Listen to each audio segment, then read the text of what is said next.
past shows, we've discussed in depth the energy ley line grid of New York City and how it connects to the wider region of eastern North America. We've also talked about how certain Freemason groups will perform a ritual at the base of the ley lines. These annual events hold significant importance and are often ignored. Our guest today is author and occult researcher Matthew Delooze. He unlocks the hidden connections to energy ley lines, Freemasons, and the ancient Egyptian holiday known as the 4th of July. Matthew explains that while visiting the Temple of Hathor in Dendera, Egypt, he noticed an ancient painting with an unusual likeness to the United States flag. Have we all been tricked into worshiping an ancient goddess placed on a sun temple for the 4th of July? Matthew Delooze is a returning guest. He joins us to explain that concept and much more.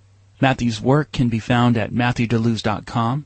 He's the author of 3 books: You'll Be Wiser When You're Older, The Stars Are Falling, Reasons to Believe We Are Enslaved by the Serpent, and Is It Me for a Moment, Breaking the Serpent's Spell. Matthew Delooze, welcome back to In Other News. I'm glad you've got me back on, Geoff. I appreciate it very much. It's great to have you on. One of the reasons why is our last interview you discussed in detail the occult significance of Ferris wheels, and it was in the context of the New York mayor announcing that the world's tallest Ferris wheel would be placed on the Staten Island waterfront, about 620 feet high. That wheel would be expected to open about 2 or 3 years from now. And this is exactly what you write about and had written about in your 2008 article, Spitting Out the Feathers of the Bennu Bird. Now, you pointed out these Ferris wheels are appearing in many locations around the world, and they're notoriously uneconomical. You give an example of the London Eye losing 25 million pounds a year. And you point out in detail, why is this happening? You say a Ferris wheel in these locations basically turns the area into a sun temple, and whatever monuments or buildings in the area also become part of that temple. Well, to further describe the setting during the week of the 4th of July here in this New York area, our last guest, Peter Shampoo, had pointed out to us, and he talks about ley lines, that there's a ley line nexus in the New York harbor. That's where a lot of important ley lines, energy lines, converge. And it's right next to the Statue of Liberty. And now there is, during this 4th of July weekend, the reopening of the Statue of Liberty, since some destruction occurred during the hurricane on October 29th last year. Now, on the surface, you have the visual broadcast of this event into homes, boats in the harbor, as the reopening of the Statue of Liberty begins. But, Matthew, can you tell listeners what's really going on here? Yeah, I certainly will try to, Geoff. Before I start to do that, I wish to get across to people that I am not here tonight to insult anything in America or upset anybody on what I'm going to say. I've found over the last 15 years, through personal pain and stuff like that, that sometimes people are so programmed in their beliefs and so programmed by their traditions that they put a barrier up and they refuse to accept anything, any alternative sort of viewpoint. I believe the 4th of July is one of the most important events on the planet. I think it's very important in the occult world. I think the human race is controlled by secret societies and their masters. To get this sort of information across through the barriers that people have, personal barriers that people have and their conditioning, their education, their traditions, and their emotional attachment to it is very difficult. So before I start to try and explain what I think the 4th of July is all about, I want to get that point across. I am not here to upset anybody. I am just putting a point of view across. yes, if we go back to the last interview, we talked about energy lines and we talked about covert monuments representing occult figures. I talked about energy being extracted outwards through energy lines and into the monument and then feeding somebody else. It's a very deep subject. But what I want to get across tonight, not knowing the short time we have together, is stuff about the 4th of July. The American people and other people around the world are very attached to their Statue of Liberty, and they're very attached to the Stars and Stripes flag. And there's nothing wrong with that if we take the official version of history into account. There's nothing wrong with loving the flag of the country you live in, and there's nothing wrong with liking the monuments that are displayed in your country. The only problem that could occur on that situation is if the flag that you're taught to worship and the monuments you applaud several times a year are not what they are told they are.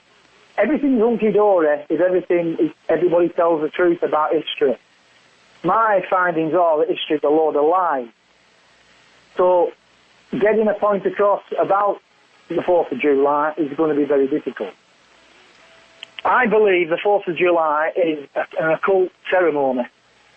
And it's not based on anything to do with the great people of America that fought in wars or anything like that to keep the country free, or their version of it being free.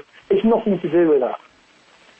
That's just been implanted in people's minds to get them to be emotionally attached to the actual occasion of the 4th of July. To explain what I mean, I'd like to take you to a place in Egypt called the Temple of Dendera. I visited the Temple of Dendera in 2005. First thing that struck me was a painting on the wall showing Egyptian deities. I won't go into detail of the deities because we haven't the time, but it was showing the details of a deity known as Hathor, which is a goddess. And above this picture on the wall was basically the Stars and Stripes. I immediately thought of the Stars and Stripes. I'm going to put this on my website for people, for listeners to come and have a look at if they don't believe what I'm saying. And apart from that, in Dendera, I looked into it, and I found out that one of the major celebrations in the Temple of Dendera was what's known as the New Year, the ancient New Year. But the ancient New Year wasn't January 1st like we celebrate it. It was around the 4th of July. It was on the 4th of July. And the reason it was on the 4th of July is because it links up with sun worship through worshipping the Sirius star, the Sirius sun. And the ancient Egyptians worshipped the appearance of the sun that they were worshipping the sun, because it was at the time when the Nile, the river as it was known then, was at the highest level. So everybody celebrated because they knew they weren't going to starve and everything was going to be hunky-dory for it. But they didn't just go out and worship Sirius. They worshipped Sirius through the goddess Isis or Hathor, which are the same goddess really. Now, I'm suggesting tonight to all Americans, especially you in New York that's facing this monument every day, the Statue of Liberty.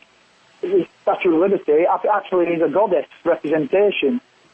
And it's exactly the same as what they used to do in ancient Egypt, and they used to worship Sirius through a statue of a goddess, Isis or Hathor, the same one.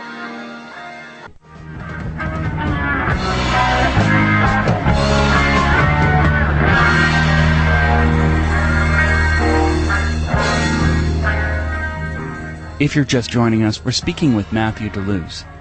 He's an occult researcher and author.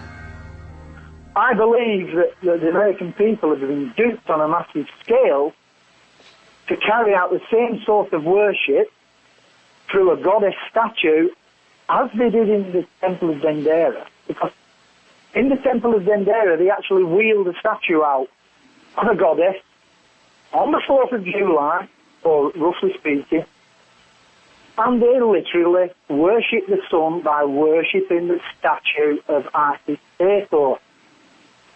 So when I saw this, and I saw the stars and stripes on the wall as well, I thought, hey, up. This is ringing too much of a bell to me. And so that's why I'm suggesting to you people in America tonight that the same occult ceremony is going on a massive scale in America as it did in ancient Egypt.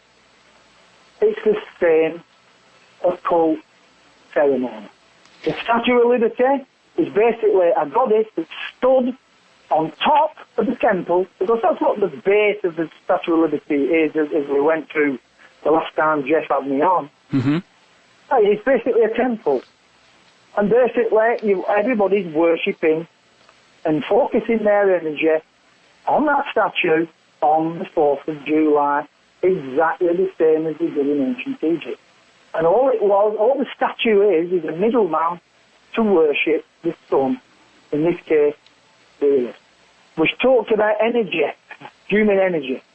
The one thing we can all agree on, I think, is that all humans create emotional energy. We are all sparked off to feel emotional about something. And let's face it, folks, let's be straight with each other here. I agree. One of the currencies in this exchange is human energy, human emotional energy, and that's the essence of most types of magic. But, Matthew, is this a fair exchange to an unwitting participant? Well, no, it's the contrary. It's a contrary. What's happening to make us join in with these ceremonies, and I'm not just talking about the 4th of July, I'm talking about ceremonies all year round, Christmas, Easter. I'm talking about all these ceremonies that we're told to join into. Mm-hmm. We are literally programmed to do so. We've been programmed from birth, especially Americans over the 4th of July. I can only repeat myself and say, because the stars and stripes are on the walls of the temples in Egypt, and they have ceremonies on the 4th of July to celebrate the sun worship of Sirius, what I'm saying is it's just a massive copy of that ceremony. In the ancient times, in them temples, when the Egyptian hierarchy carried out these ceremonies, it fed the pharaohs, the kings, and everybody involved to continue to rule the poor people of the land. I believe that's why the ceremonies go on the 4th of July in America on a similar basis. Every time we carry out these ceremonies, year in, year out, decade in, decade out, we are simply, spiritually, empowering the people that have conned us into carrying out these ceremonies. And that is why we are programmed, so robotically carrying them out.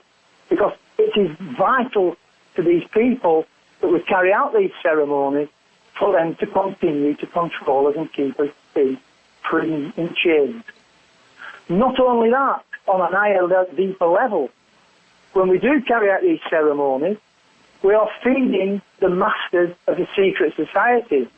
In my opinion, these masters of secret societies are alien to this world. They're a different force. They cannot show themselves in this world because we would not worship them.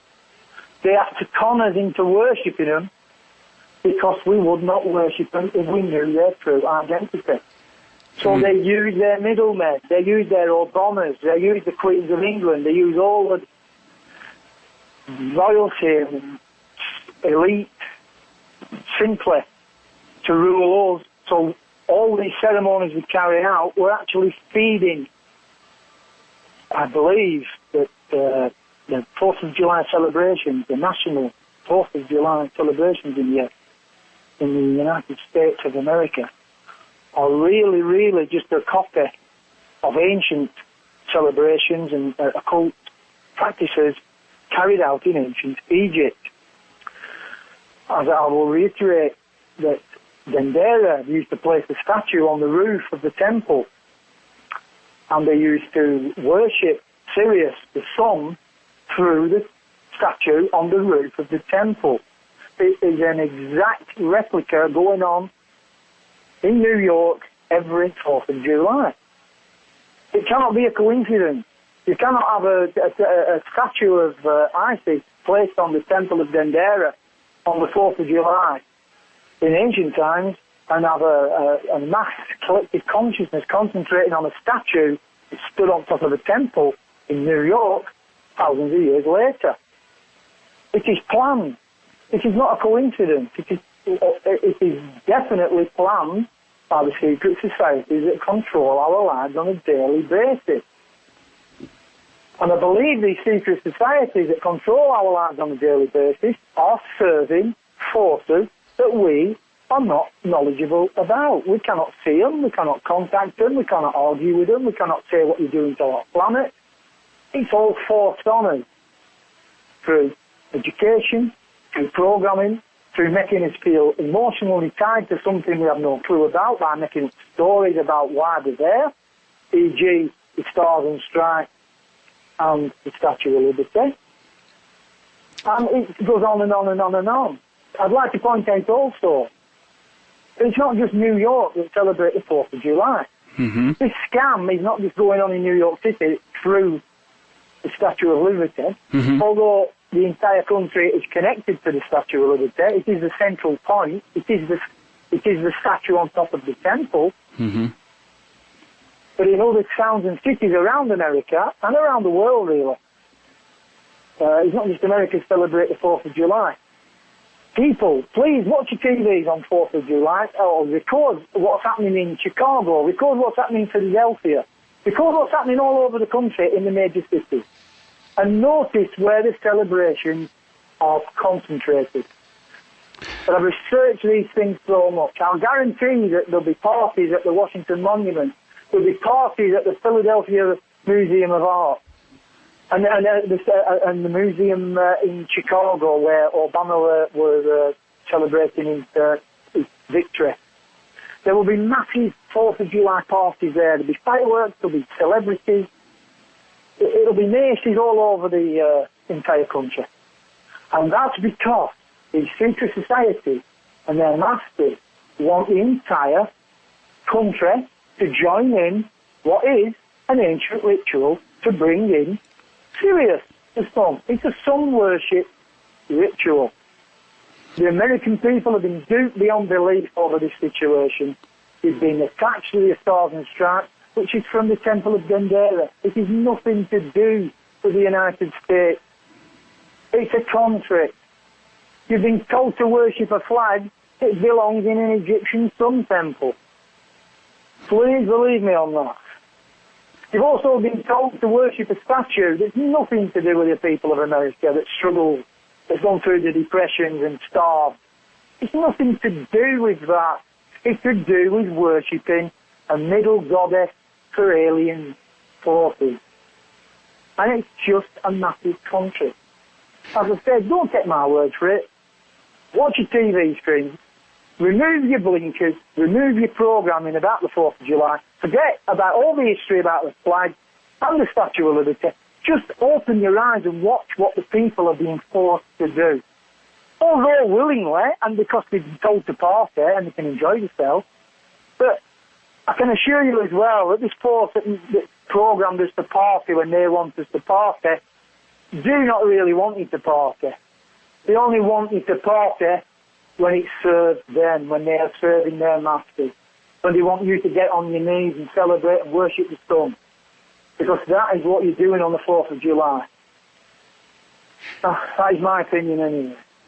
Well, Matthew, thank you for giving us that detailed description of what's going on behind the scenes during these events that are occurring not only in the United States, but all over the world, and you trace it back to ancient Egypt. Some of our past guests have done the same, but not quite in the direction you've gone. Like most of your work, you have a very unique approach and take on what's happening around us. You've been writing quite a bit extensively. One of your last articles is titled, Go, Swim in the Pool of Siloam. It's a long article, and it's full of twists and turns. Can you tell listeners what you're writing about there? Well, yeah, but basically, Jeff, it's exactly the same. It's exactly the same principle as the 4th of July in America. The secret societies that control it and their masters carry out ancient ceremonies, ancient celebrations, ancient sacrifices that was carried out centuries ago. Obviously, they can't do the same in modern times as they did in ancient times. In ancient times, they just used to sacrifice people right in front of everybody. They used to carry out the ceremonies right in front of everybody. Nobody could do anything about it because of the power. As an next example of that, I'd say anybody that's into the Christian religion or other religions will realise that ceremonies went on like Herod killing the firstborn child. Stuff like that went on in the open. It wasn't hidden. These days they have to hide things. Or they have to do them symbolically. And that's what's going on in Israel. Thousands of years. Well, that's very interesting, Matthew, that you point out how it has to be hidden, because maybe in this modern society there are more people, and if they knew what was really going on, they would try to stop it. Well, they've given us the illusion that we're free.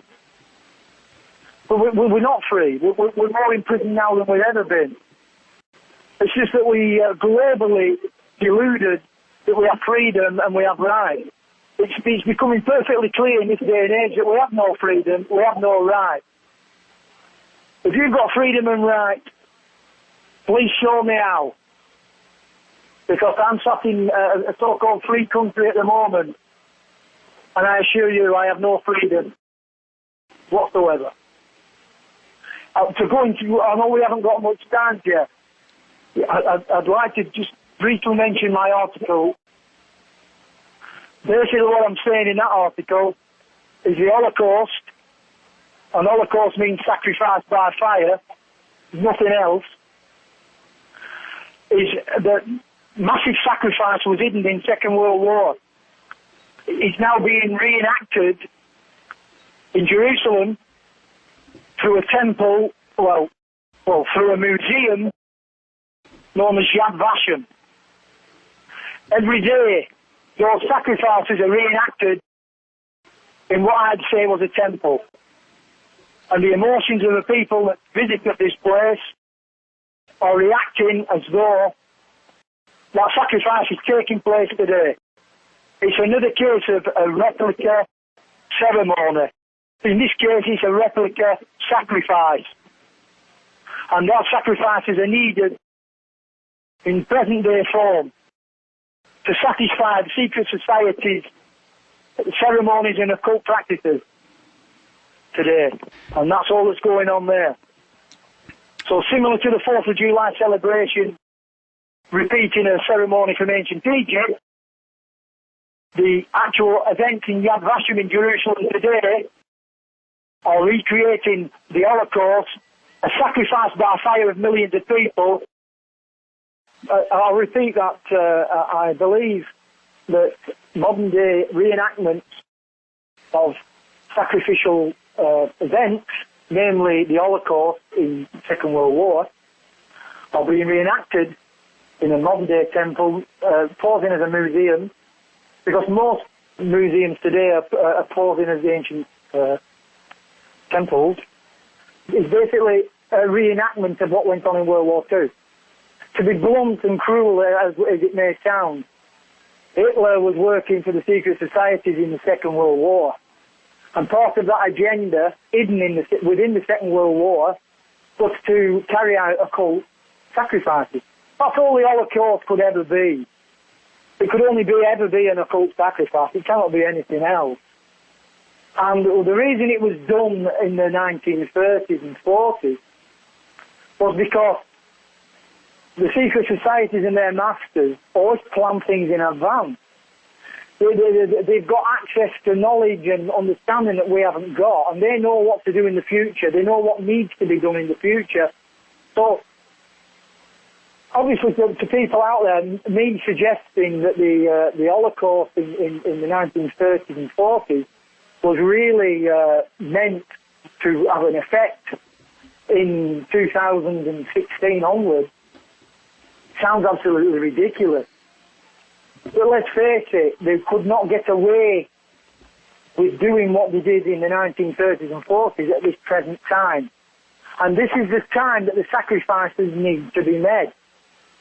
So all they needed to do, because they're operating on a very high level of intelligence, all they needed to do was sacrifice the people 60 years ago or whenever, and then reenact it in the day they want the sacrifice to take an effect.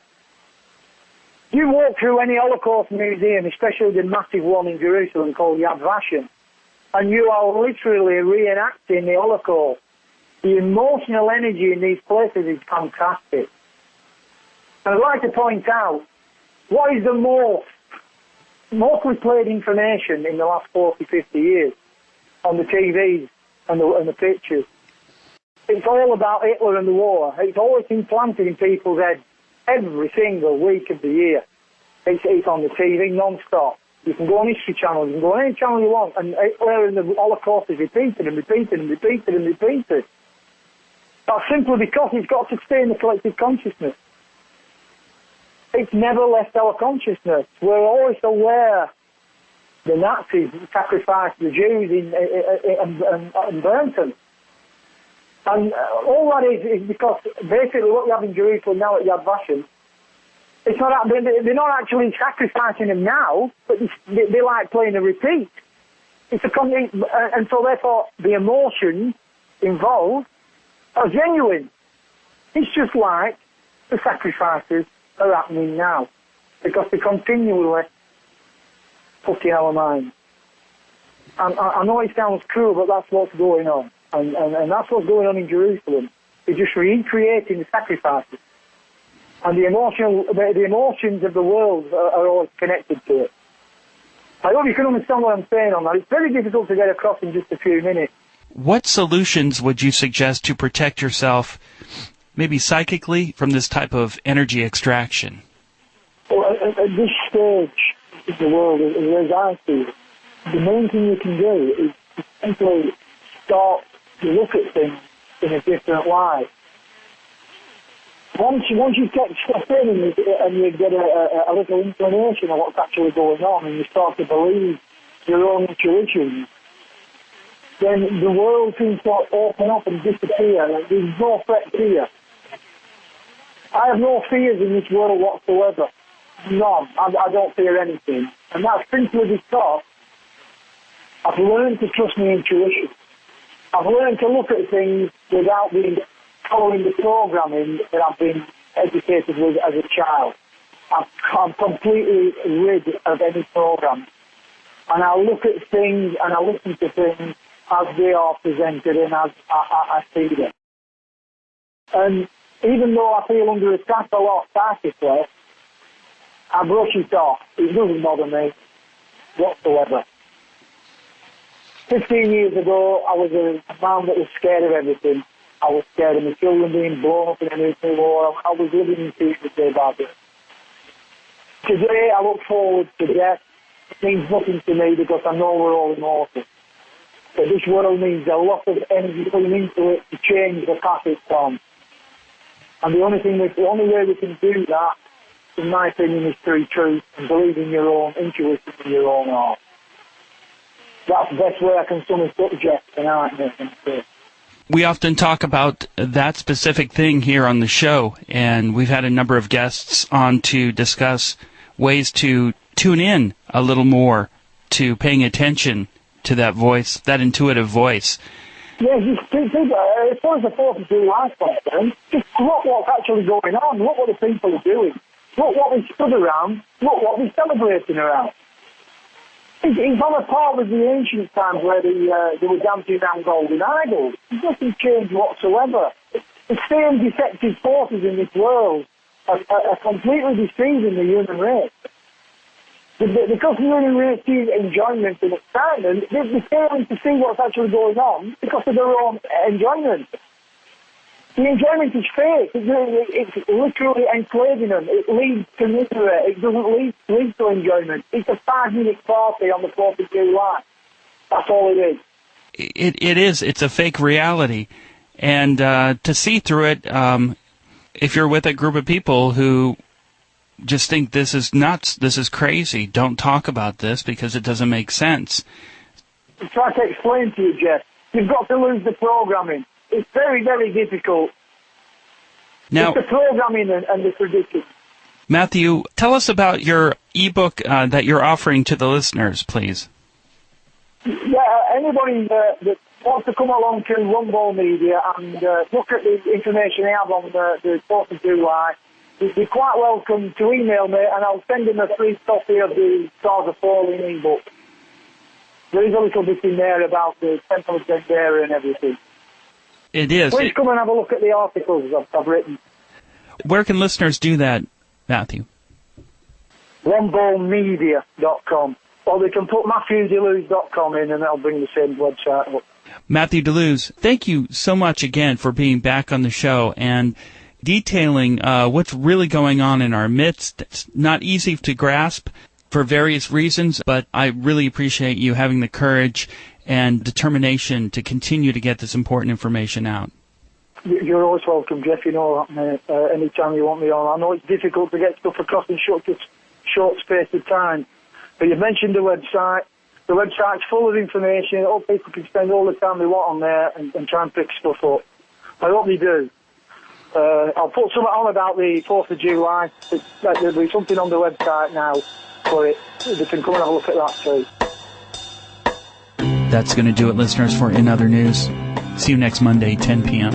And again, a big thank you for financially supporting this wonderful station at the most critical time.